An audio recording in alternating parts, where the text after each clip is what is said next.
Hello good morning. അപ്പോൾ ഇന്നത്തെ breakfast നമുക്ക് പുട്ടാണ് കേട്ടോ റെഡിയാക്കുന്നത്. അപ്പോൾ ദാ പുട്ടൊക്കെ ഞാൻ ഒന്ന് പൊടിയൊക്കെ നനച്ച് വെച്ച് പുട്ടൊക്കെ റെഡിയാക്കാനായിട്ട് തുടങ്ങുവാണ്.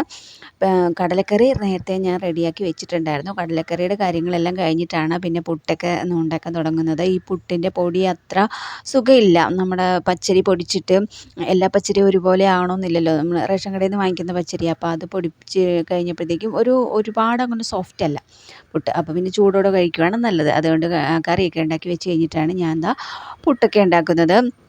അപ്പോൾ പുട്ടൊക്കെ റെഡിയായി വരുന്നു. അങ്ങനെ കടലക്കറി റെഡി ആയിട്ടുണ്ട്. അപ്പം കുറച്ച് പഴം ഒരു കൊല പഴുത്തിട്ടുണ്ടായിരുന്നു. ഒരു ചെറിയ കൊലയാണ്. അപ്പോഴത്തേക്കും പഴം എല്ലാവർക്കും ഒന്നും അധികം പഴം ഇഷ്ടമല്ല ഇവിടെ. മോനൊന്നും അങ്ങനെ പഴം കൂട്ടി പുട്ട് കഴിക്കുന്നത് ഇഷ്ടമല്ല. അതുകൊണ്ടാണ് ഞാൻ പിന്നെ കടലക്കറി ഉണ്ടാക്കിയത്. അപ്പോൾ ഞാൻ കടലക്കറി എടുത്തിട്ടുണ്ട്. 2-3 പഴവും കൂടെ എടുത്ത് കഴിക്കാൻ പോവാണ്. അപ്പോൾ നമ്മുടെ വീഡിയോക്ക് ഇഷ്ടപ്പെടുവാണെങ്കിൽ ലൈക്ക് ചെയ്യാനും സബ്സ്ക്രൈബ് ചെയ്യാനും ഒക്കെ മറക്കല്ലേ കേട്ടോ.